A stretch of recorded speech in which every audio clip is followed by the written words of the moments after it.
The Telegraph continues to publish WhatsApp messages sent by the former Health Secretary Matt Hancock during the pandemic. In one of the latest threads released, Mr Hancock rejected the idea of cutting the 14-day self-isolation period back in November 2020, fearing it would imply the government had got it wrong. We are joined now by the Science Minister, George Freeman, and how appropriate you are joining us, Mr Freeman, because, of course, we were told the government was following the science. And yet, when one of the chief scientists, the chief medical officer, told the health secretary it would be just as good to have 5 days of testing as 2 weeks of isolation, the health secretary rejected it. Do you understand why? Good morning. Good morning.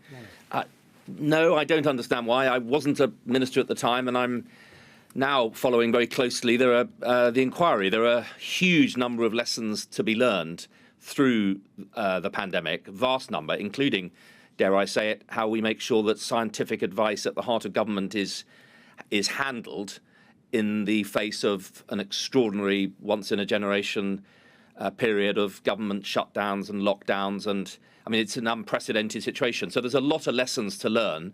And I genuinely I'm not following the tit-for-tat WhatsApp disclosure gate, because it's not the way to do it. We need a proper methodical process, and these issues that are being raised are really important, and I hope that the inquiry will go through them properly, but it's not the right way to do it. But I don't think you can dismiss at least some of the content of these WhatsApp messages. I mean, the one, for example, about this rejection of the clear scientific advice that it was fine to move away from 14 days isolation, which was really screwing up the country at all levels, and we could go to 5 days of testing. That was clear scientific advice from the top man. And the reason, and we know this from the WhatsApp, the reason that Mr Hancock rejected it was because, and I quote, it would imply that we've been getting it wrong up to now. So it was all about his image.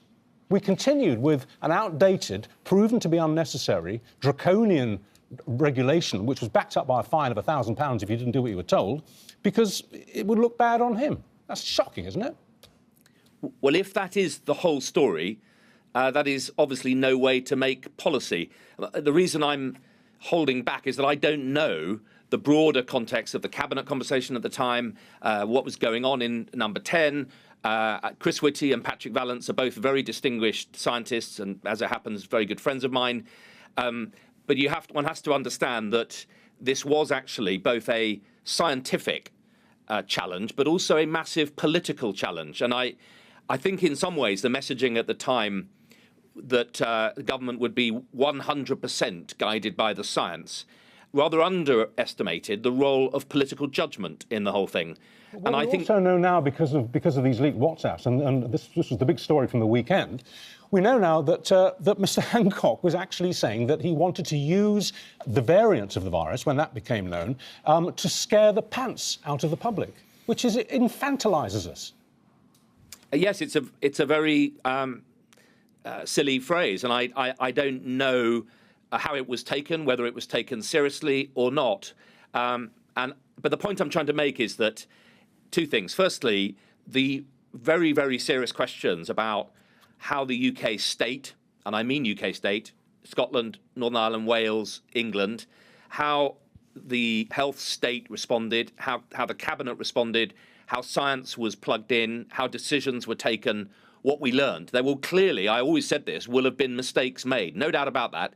They need to be considered properly by the inquiry, and I hope it gets on as quickly as it can. It's rightfully taking all the evidence. But my point is that there were political judgments as well in this, and I think we need to be transparent about where science and political judgment comes together. The WhatsApp chain is not a very good way to do it. Mr Freeman, we were told the government was following the science.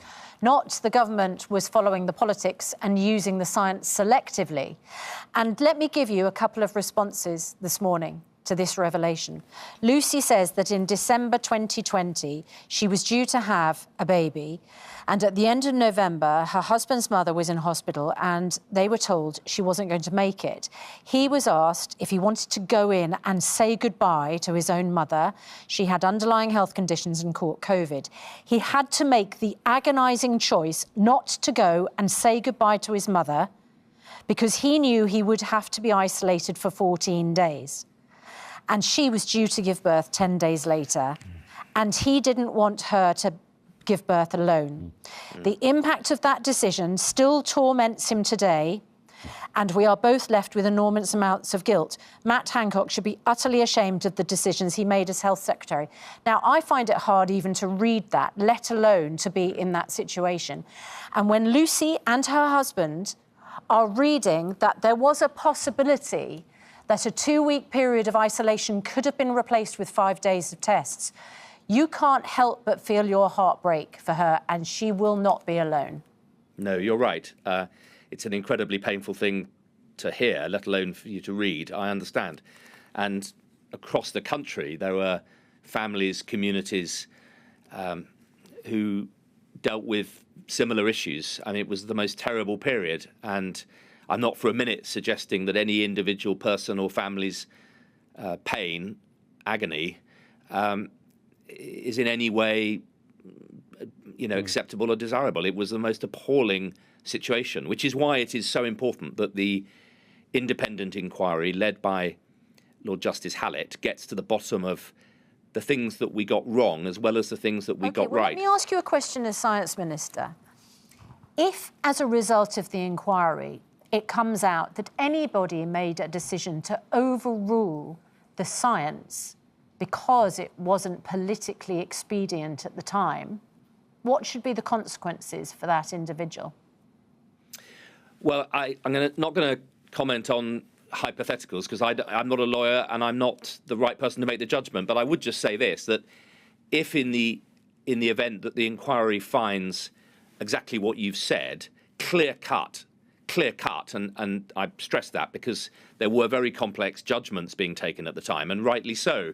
In the end, the politicians, the Prime Minister, the Cabinet, I wasn't in the government at the time, they had to take very difficult decisions, guided by scientific advice, but also mindful of compliance, mindful of the damage for different communities, mindful of difficult judgments about whether children in school, which would potentially increase the R rate, was the benefit to children outweighed the infection risk. But I'm asking you specifically about this. What should be the consequences?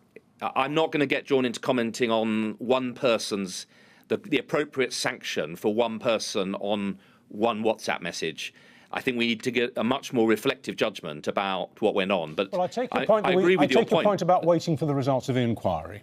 But surely you'd have to agree that based on leaks like this, which aren't being denied, I mean, no one's saying that these messages weren't sent or they're being taken out of context, but scaring the pants off the public, refusing to take scientific advice because it doesn't make you look very good. It just shows that right at the heart of government, we, the public, were being treated with utter contempt. Going to get drawn into commenting on one person's, the appropriate sanction for one person on one WhatsApp message. I think we need to get a much more reflective judgment about what went on. But well, I take your point. I agree with your point about waiting for the results of the inquiry. But surely you'd have to agree that based on leaks like this, which aren't being denied, I mean, no one's saying that these messages weren't sent or they're being taken out of context, but scaring the pants off the public, refusing to take scientific advice because it doesn't make you look very good. It just shows that right at the heart of government, we, the public, were being treated with utter contempt. Well, it certainly sends a very bad message, and I think it implies, it lays bare a very naked consideration by the then Health Secretary of, how to get the balance right between compliance and freedom and liberty. They're very, very clumsy phrases, and that's why I should just reassure you, ministerially, WhatsApp groups are not where policy is made. Policy is made through official correspondence and committees. But it's a terrible look. I'm not going to pretend otherwise. No. My point is, I don't think that we should be discussing what the appropriate sanction might be at this point on the basis of some WhatsApp leaks between an ex-minister and his ex-journalist friend. They're having a spat. It needs to be looked at properly by Lord Justice Hallett in the context of some very, very big public policy implications. Okay. All right. Well, we really appreciate your time and thank you very much indeed, George Freeman, the Science Minister, talking about whether the government followed the science. It's what's known as batting on a sticky wicket.